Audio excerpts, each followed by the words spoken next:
दुख जिसको मिलता है उसी को सुख मिलता है। तो जो लोगों ने जिन्होंने दुख भोगा है उनका ही नाम संसार में है। जितने भी आप इतिहास उठा करके देख लो, राजा हरिश्चंद्र का चरित्र, सत्य के लिए उन्होंने राजपाट दान कर दिया विश्वामित्र जी को। तो बोले दान का दक्षिणा भी चाहिए, तो दक्षिणा दो। तो दक्षिणा के लिए फिर बेचारे रानी को बेच दिया बाजार में, एक ब्राह्मण ले गए और स्वयं डोम के घर में बिक गए। और जब रोहित मरा तो उसके लिए कफन नहीं था, लेकिन डोम क्या नौकरी कर रहे थे, बोले बिना कफन के मुर्दा नहीं जला सकते। तो जो आधा साड़ी पहनी थी उसको भी फाड़ के देने लगी, तो भगवान जो है प्रकट हो गए। तो भैया खिलौना नहीं है, भगवान की जाके बाजार में खरीद लोगे। किसी कवि ने कहा है, करत पाप चाहे कल्याणा, लोगन राम खिलौना जाना। लोग सोचते हैं पाप भी करते रहें, गलत काम भी करते रहें और सुख भी मिल जाए, भगवान ही मिल जाए। कैसे मिल जाएगा भैया? नहीं मिल पाएगा। तो भगवान कष्ट, सोना होता है ना, सोना के ऊपर मैल जम जाता है, तो क्या करते हैं, सोना उसको भट्टी में अग्नि में तपाते हैं, तो उसका मैल जल जाता है और सोना में चमक आ जाता है। इसी तरह से जो भक्त होते हैं उनको तपाया जाता है। तो हरिश्चंद्र की कथा आप लोग जानते हैं। इसी तरह से पांडवों की कथा, बचपन से ही उनको दुख मिला है। पिताजी वन में ही, माता कुंती और माद्री दो रानी थी पांडु की, और कोई संतान था ही नहीं। तो आवाहन करने से 3 देवताओं का आवाहन किया कुंती ने। सूर्य से, वो तो पहले कर्ण हुई इस बात। युधिष्ठिर जी धर्मराज के अवतार हुए, धर्मराज का आवाहन किया तो युधिष्ठिर जी का अवतार हुआ। और पवन देव से भीम, और इंद्र से अर्जुन, और अश्विनी कुमारों से नकुल सत्य।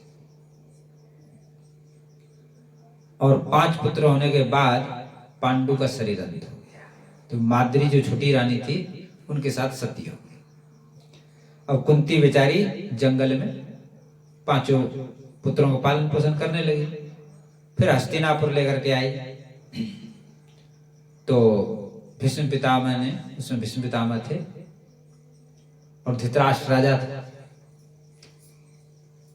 द्रोणाचार्य के द्वारा विद्याध्ययन प्रारंभ हो गया। इधर ये 100 थे, धृतराष्ट्र के 100 पुत्र थे और ये पांडु के 5 पुत्र थे। दुर्योधन उसमें सबसे बड़ा था, लेकिन बड़ा दुष्ट था। उसका विचार था ये मर जाए ना तो हम ये अखंड राज करेंगे। जबकि बड़े थे युधिष्ठिर, तो युधिष्ठिर को राज मिलना चाहिए। तो दुर्योधन ने सोचा कि ये मर जाए तो हम ही राज करें। तो उपाय किया उसने। भीम सबसे तगड़ा था, बोले पहले भीम को मार दिया जाए तो फिर ये 4 तो मुलीग आ जा रहे। तो भीमसेन खाता बहुत था और पहलवानी भी करता था, खूब चकाचक, खूब शरीर भी हिष्ट पुष्ट तगड़ा था। तो दुर्योधन ने क्या किया उपाय कि बढ़िया खीर बनाया, बढ़िया घोट घोट के रबड़ी कर दिया, उसमें मेवा ववा डाल करके, और उसमें जहर मिला दिया और भीमसेन से कहा कि खा जा। भीमसेन ने स्वाद में खा गए, और जब खा गए फिर वो जहर ने अपना काम शुरू किया, बेहोश हो गए और रस्सी से बांध के गंगा जी में डाल दिया। बोले खत्म हो गया काम। अब वो गंगा जी में बाते बाते बाते बाते पतालपुरी पहुंच गए, नागलोक, और नागों ने उसको डसा। जहर की दवाई जहर है, तो जब ये जहर नागों ने डसा तो जहर खत्म हो गया। और जो नागराज थे वो पांडु के मित्र थे। उसने बोले कहाँ से आए? बोले मैं पांडु का पुत्र हूँ। बोले अरे तुम तो मेरे मित्र के पुत्र हो। तो वहां पर एक अमृत के कुछ कुंड में रस रखे हुए थे। बोले इस रस को पियो, 1 कुंड को पियोगे तो 1000 हाथी का बल, जितना पी इसको पियो। तो भीमसेन ने 10 पी लिया तो 10,000 हाथी का बल हो गया। और वहां से लौट के चले आए। तो दुर्योधन ने तो कही, तो मरा ही नहीं और बलवान होके चला आया। फिर दूसरा उसने षड्यंत्र किया, धृतराष्ट्र से कहा, और वो धृतराष्ट्र भी वैसे ही था, आंख से अंधा तो था ही, भीतर से पुत्र के मुंह में अंधा हो गया था। जैसे दुर्योधन कहे वैसे करने के लिए तैयार हो जाता। तो एक वारणावत नाम का स्थान था, वहां पर मेला लगता था। तो वहां पर जो चूड़ी बनता है, लाख जो है बहुत जल्दी आग पकड़ता है, तो उसका एक महल सा बनवाया, भीतर तो लाख भर दिया, ऊपर से बढ़िया लिपाई पुताई करके तैयार कर दिया। बोले उसमें मेला देखो और अमुक तारीख उसमें आग लगाया जाएगा, ये भी बात निश्चित हो गई। लेकिन विदुर जी जो थे, प्रधानमंत्री थे, वो हितैषी थे इनके, तो विदुर जी ने सूचना दे दिया, इस तरह से षड्यंत्र रचा जा रहा है। तो उस घर में से गुफा बना दिया गया बाहर निकलने का, और जिस दिन आग लगाना तो उससे एक दिन पहले ही भीमसेन ने उसमें आग लगा दिया और सब लोग गुफा के रास्ता से बाहर निकल गए। इधर हुआ क्या कि 5 भील और उसकी मां उसी में रुकी हुई, तो 5 भील और उसकी मां मर गई। अब जब पूरा आग लग गया, जल के भस्म हो गया सब, तो सुबह वहां से आए सब लोग, बोले अरे मर गए 5 पांडव और ये उसकी मां मर गई। खूब रोया धोया, वो दिखावती नाटक करना और उसका क्रियाक्रम श्राद्ध वगैरह सब कर दिया। अब दुर्योधन ने सोचा तो हम निष्कंटक हो गए, और ये लोग वेश बदल करके रहने लगे क्योंकि दोबारा षड्यंत्र न करें। अब इधर पांचाल देश में द्रौपदी का स्वयंवर हो रहा था। द्रुपद के पुत्री हैं द्रौपदी, पंचालिनी पंजाब। द्रुपद का मन था कि अर्जुन के साथ विवाह हो, लेकिन अब अर्जुन कहाँ है पता नहीं। तो वहां पे कर्ण, दुर्योधन, शकुनी, दुशासन और भी बड़े बड़े राजा पहुंच गए वहां पे। वहां पे एक शर्त था कि ऊपर एक मछली, लकड़ी का मछली घूम रहा था, उसका आंख था, और नीचे पानी में देख करके निशाना साधना है। तो दुर्योधन आया तो बेचारे धनुष ही नहीं चढ़ा पाया और कई गिर गए। फिर जो है वो आया कर्ण, तो द्रौपदी का तुम सुत पुत्र हो, तुमसे हम विवाह नहीं करेंगे। भगवान कृष्ण बलराम भी आए थे वहां पर, वो तो खेल देखने आए थे, उनको तो मतलब ही नहीं था, द्रौपदी बहन है।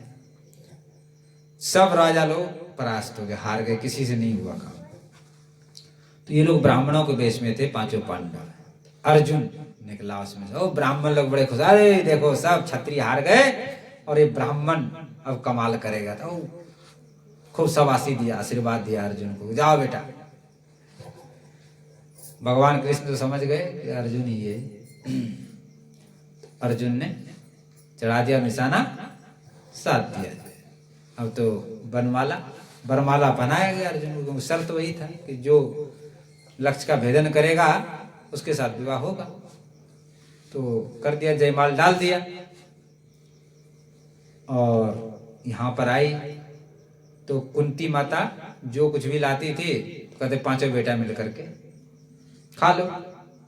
अब ये कुंती माता झोपड़ी में थी और ये बाहर पहुंचे, बोले माँ आज एक अद्भुत वस्तु लाए। ये नहीं बताया कि द्रौपदी लाए, अद्भुत वस्तु लाए। तो माँ ने कहा 5 मिल को बांट के कर लो उपयोग उसको। जब ये कह दिया तो इन्होंने कहा माँ ये तुमने क्या कह दिया, ये कोई बांटने की वस्तु है क्या? तो जब तक कृष्ण बलराम भी वहां पे आ गए, बोले कि इसकी कहानी ऐसी है, इसने पहले जन्म में पति प्राप्ति के लिए तपस्या किया, भगवान शंकर प्रसन्न हुए, इसने 5 बार वरदान मांगा है कि पति चाहिए, तो 5 ही पति इसको मिलना है, इसलिए 5 के साथ विवाह हुआ। अब तो लोगों को पता चल गया कि तो 5 पांडव है। तो यहाँ पर आए हस्तिनापुर, लेकिन वो टसमस नहीं हुआ। तो एक जंगल पड़ा था खांडवप्रस्थ, उसको दे दिया, बोले इसको ले लो। लेकिन भगवान की सहायता से इसको इंद्रप्रस्थ बना दिया। और एक मय दानव थे जो दानवों के विश्वकर्मा, उसने बड़ा आलीशान भवन राजधानी बना दिया, खांडवप्रस्थ को इंद्रप्रस्थ बना दिया। अब युधिष्ठिर जी ने सोचा कि राजसी यज्ञ करना चाहिए, तो राजसी यज्ञ किया। इसमें सब राजाओं को निमंत्रण दिया, दुर्योधन, शकुनी, कर्ण ये सब भी आए, और उसमें भी कई घटनाएं हैं, बता देते हैं। तो राजसी यज्ञ में एक शिशुपाल था जो रावण का अवतार है। तो शिशुपाल, उसमें ये प्रसंग आया कि प्रथम पूजा किसकी की जाए। तो नकुल, सहदेव ने कहा कि भगवान कृष्ण की प्रथम पूजा होनी चाहिए। ओ महाराज, गर्म हो गया वो शिशुपाल। इस ग्वाले का गैया चराता रहता था, गोपियों के वस्त्र को चुराता रहता था, जिसकी न जाति है, न विद्या है, न कुछ है, इस ग्वाले का पूजा है। बड़े बड़े यहाँ पर बैठे हैं, भीष्म पितामह, द्रोणाचार्य, कृपाचार्य, नारद जी, पराशर जी, व्यास जी, बड़े बड़े ऋषि मुनि बैठे हैं, उसको छोड़कर इस ग्वाले का पूजन करवा है। तो भीमसेन को सहन नहीं हो, चुप रहो, ने जीभ खींच लूंगा तुम्हारे। भगवान बोले शांति हो। ये शिशुपाल दरअसल भगवान कृष्ण के बुआ का लड़का है। जब शिशुपाल का जन्म हुआ तो 4 हाथ थे उसके। आकाशवाणी हुई थी कि जिसका दर्शन करके 2 हाथ नष्ट हो जाए उसी हाथ से इसकी मृत्यु होनी है। तो भगवान कृष्ण बलराम एक बार गए बुआ से मिलने, तो जैसे भगवान को देखा उसने, शिशुपाल ने, उसके 2 हाथ नष्ट हो गए। तो बुआ ने समझ लिया कि इनके हाथ से मृत्यु। तो प्रार्थना किया कि हमारे बेटे के अपराध को क्षमा करना। तो भगवान बोले 100 अपराध क्षमा करेंगे, 100 के बाद नहीं करेंगे। अब तो भरी सभा में उसने गाली देना शुरू कर दिया भगवान, अरे वाला है, ये है, वो है, अपनी।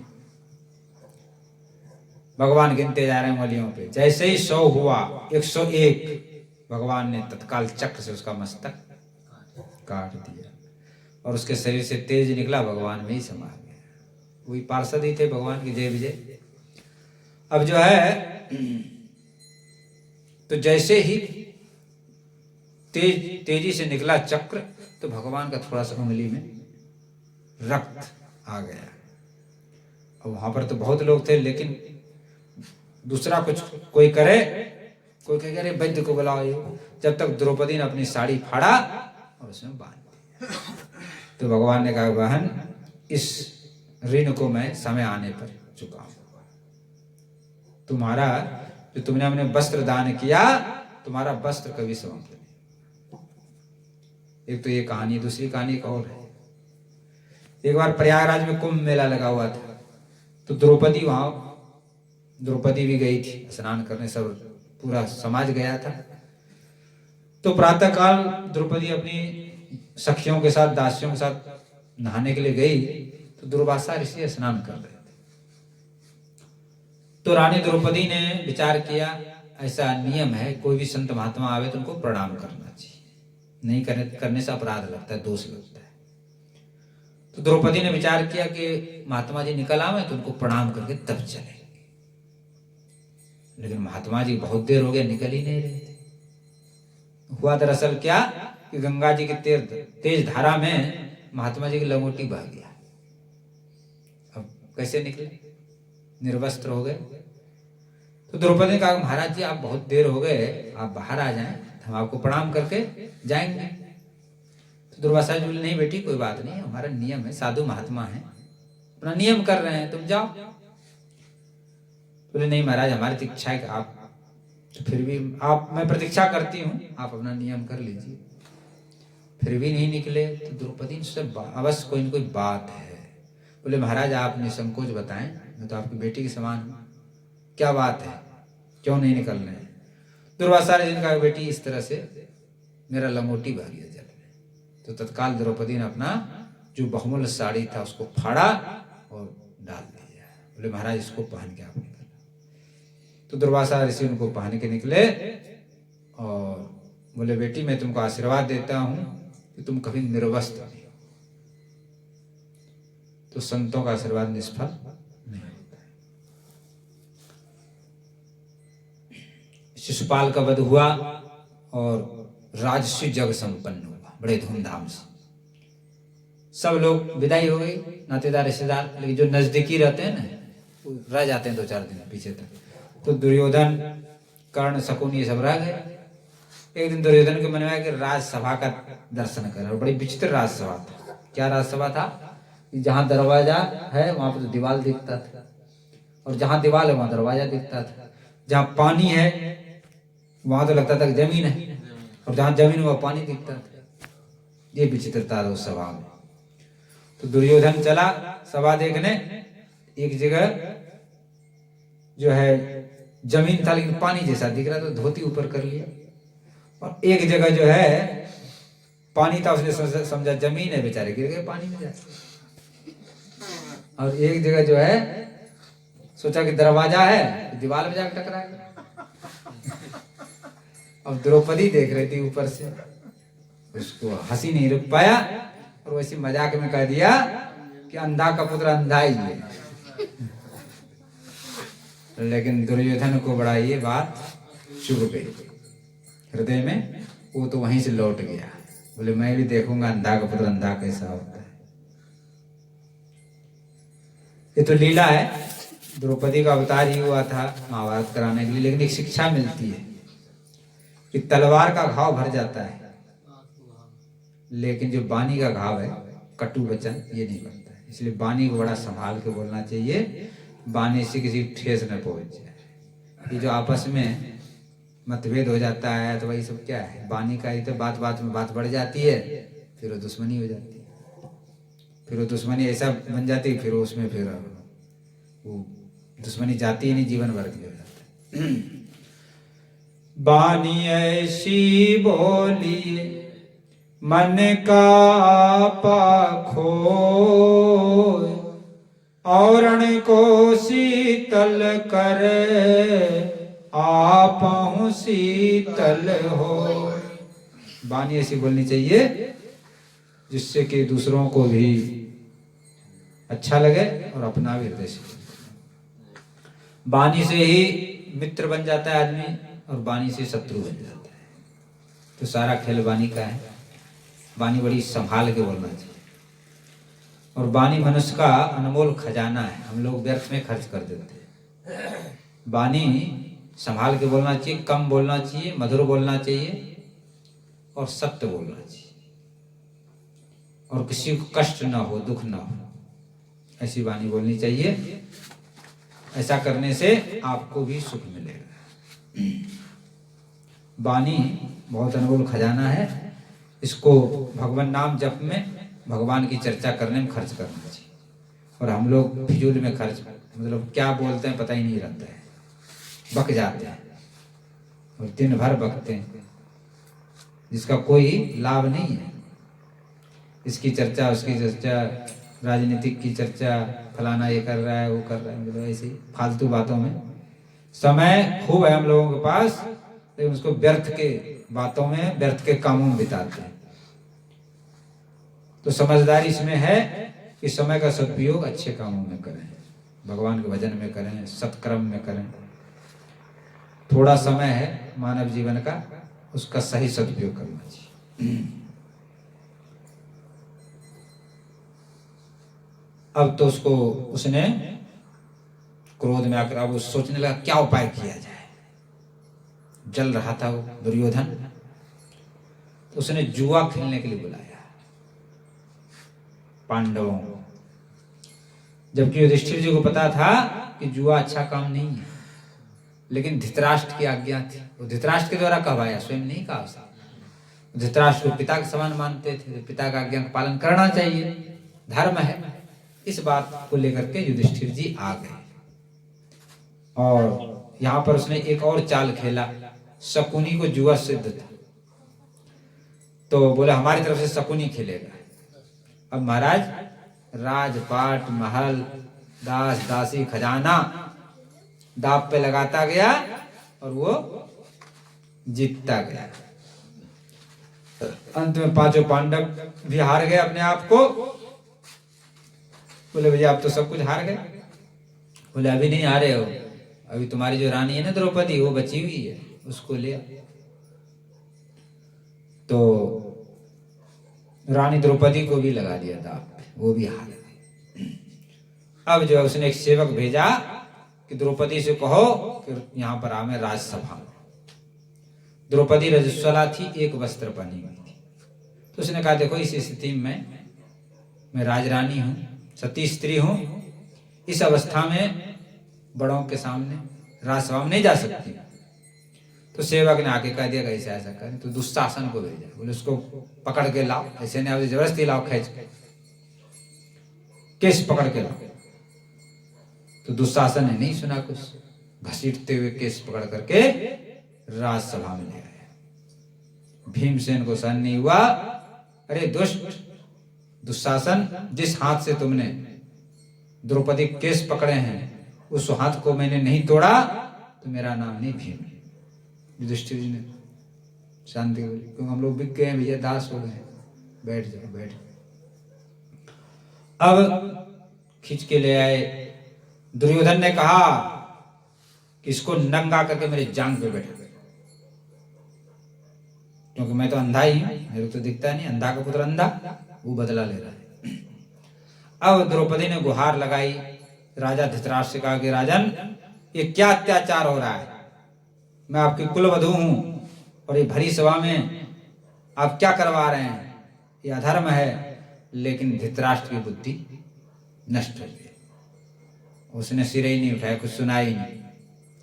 भीष्म पितामह, द्रोणाचार्य, कृपाचार्य ये सब बैठे हुए थे, उनसे भी कहा, लेकिन दुर्योधन के अन्न खाने से इनकी बुद्धि दूषित हो गई।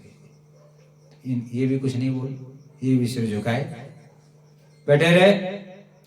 फिर 5 पांडवों की ओर देखा, बोला आप लोग सुरवीर हैं, इस अधर्म को क्यों सहन कर रहे हैं? लेकिन उन्होंने भी सिर नहीं उठाया। और इधर दुशासन जबरदस्ती कर रहा है, वस्त्र को पकड़ के खींच रहा है। तो द्रौपदी ने सोचा हम भी छत्रानी, अपना ही बल लगा, तो उसने दोनों हाथ से पकड़ लिया।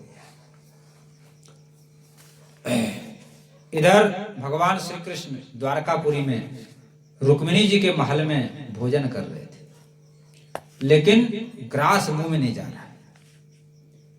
तो रुक्मिणी जी ने कहा प्रभु भोजन क्यों नहीं कर रहे हैं?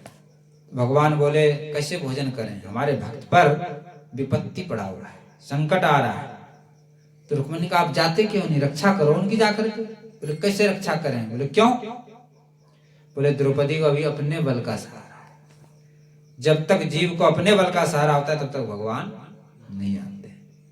जब अपने बल का सहारा छोड़ दोगे, भगवान को समर्पण कर दोगे, तब भगवान आए।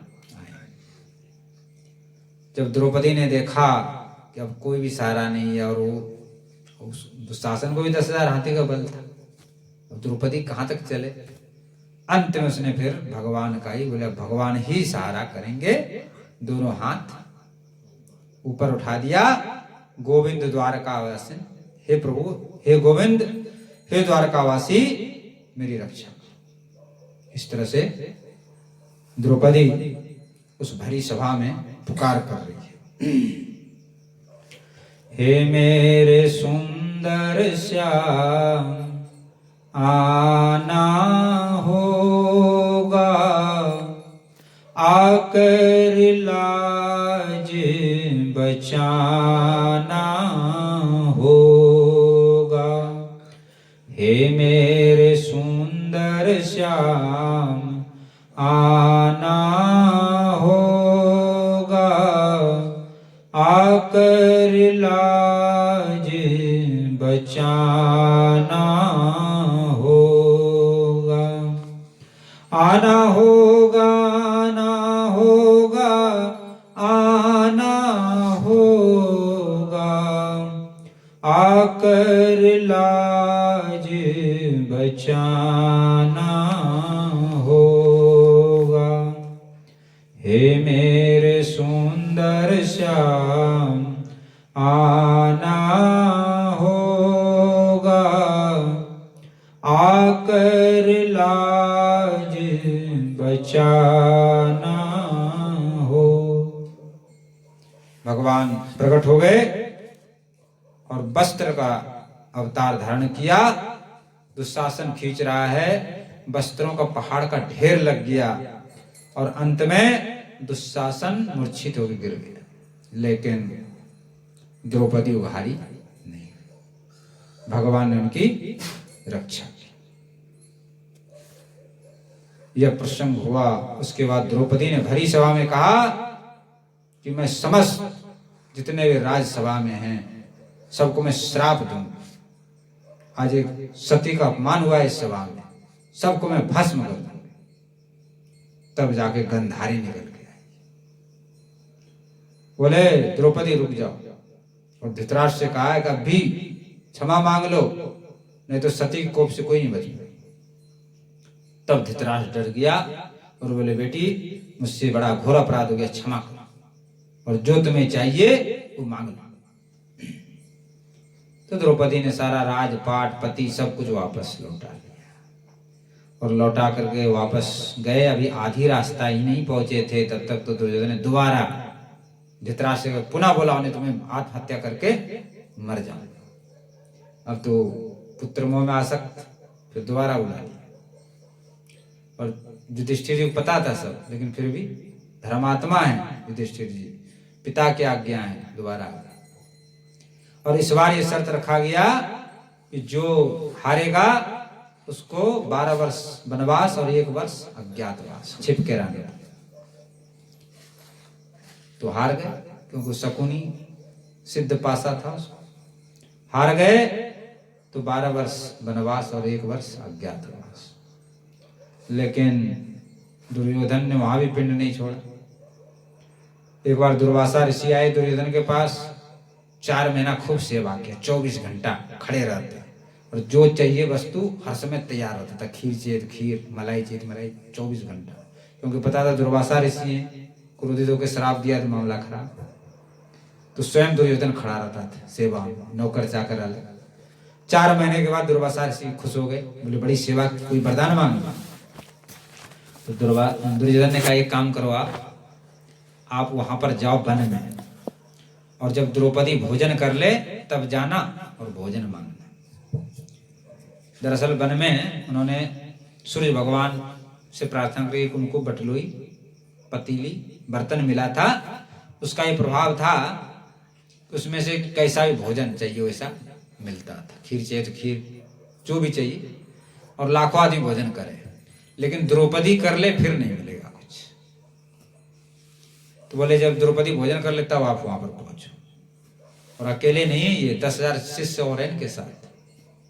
तो दुर्योधन का विचार था कुछ समय पहुंचेंगे, मिलेगा कुछ नहीं, ये श्राप दे देंगे उन लोगों को, छुट्टी हो जाएगी, सब मर जाएंगे, हमारा अखंड राज हो जाएगा। अब पहुंच गए भाई दुर्वासा ऋषि, वही पहुंचे दोपहर के समय जो है।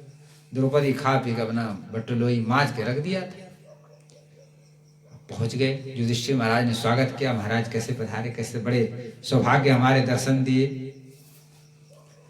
तो दुर्वासा का हमको भोजन करना है, मध्याह्न का समय हो गया है, भूख लग रही है। तो युधिष्ठिर जी ने देखा ये तो आफत आ गई, द्रौपदी ने तो खा लिया है, अब कुछ है ही नहीं। ये 10,000 1 2 तो चल जाए, 10,000 हो, लेकिन क्या करें। तो युधिष्ठिर ने कहा महाराज जी व्यवस्था करते हैं। दुर्वासा ऋषि बोले ठीक है तुम व्यवस्था करो, मैं जब तक अपना दोपहर स्नान करके संध्या वंध्या करके आता हूँ। चले गए नहाने धोने। युधिष्ठिर जी पहुंचे भगवान द्रौपदी के पास, और जाके कहा कि द्रौपदी अब तो देखो तुम ही लाज रख सकती हो, नहीं तो ये जो है श्राप दे देंगे दुर्वासा। तो भगवान को, द्रौपदी को तो एक ही सहारा था भगवान, और कोई सहारा था ही नहीं। तो भगवान को पुकारा, भगवान विश्राम कर रहे थे द्वारकापुरी में। तो जैसे ही आवाज सुना द्रौपदी का आर्त पुकार, भगवान जग गए। तो रुक्मिणी जी ने कहा महाराज आप अभी तो विश्राम करने ही जा रहे थे, इतना जल्दी कैसे जग गए। बोले हमको भक्त पुकार रहा है। रुक्मिणी ने कहा महाराज आपके कैसे भक्त हैं, न तो विश्राम करने देते हैं न खाने देते हैं, पता नहीं कैसे कैसे भक्त हैं आपके। बोले हमारे भक्त ऐसे ही, जब भी पुकारता है हमको जाना पड़ता है। तो भगवान वहां पर प्रकट हो गए और बोले द्रौपदी बड़ी भूख लगी हुई है। द्रौपदी बोले महाराज तो हम ऐसे ही परेशान और आप भी भूखे चले आए। बोले हाँ बहुत भूख लग रहा, कुछ लाओ खाने के लिए। बोले महाराज क्या लाए, कुछ है ही नहीं। बोले बटलोई लाओ, कुछ होगा उसमें। बोले महाराज उसको मांस धो के रख दिया, उसमें कुछ भी नहीं है। बोले लाओ तो सही। तो लाया तो कहीं कहीं बताते एक भात था, कहीं कहीं बताते एक पत्ता था उसमें। तो भगवान ने वो पत्ता ले लिया और उसको खा लिया। बोले इससे सारा संसार तृप्त हो जाए। अब तो महाराज उधर दुर्वासा ऋषि और जितने शिष्य सबका गले तक भर गया, सब डकार आने लगा खट्टी खट्टी। और इधर भगवान कृष्ण ने भीमसेन को भेज दिया, लाओ बुलाओ सब। अब गए जो है तो भीमसेन बोले महाराज, मुनि महाराज चलिए भोजन करने के लिए। बोले कि वो श्री कृष्ण आ गए क्या? बोले हाँ वो तो आ गए हैं। बोले कि भैया अब तो हमारा पेट भरा हुआ है, हमें जाने दो। क्योंकि उनको पहले पता था वो अम्बरीश राजा का अपमान किया तो चक्र बेचारे के पीछे पड़ गए थे। बोले यहाँ भी ऐसी कोई घटना ना हो जाए, जल्दी यहाँ से भागो। तो दुर्वासा ऋषि जल्दी बोले भैया अब तो भूख है ही ना है, हम तो दूसरे जगह जा रहे हैं। और दुर्वासा ऋषि सहित जल्दी जल्दी वहां से भागो। अब इधर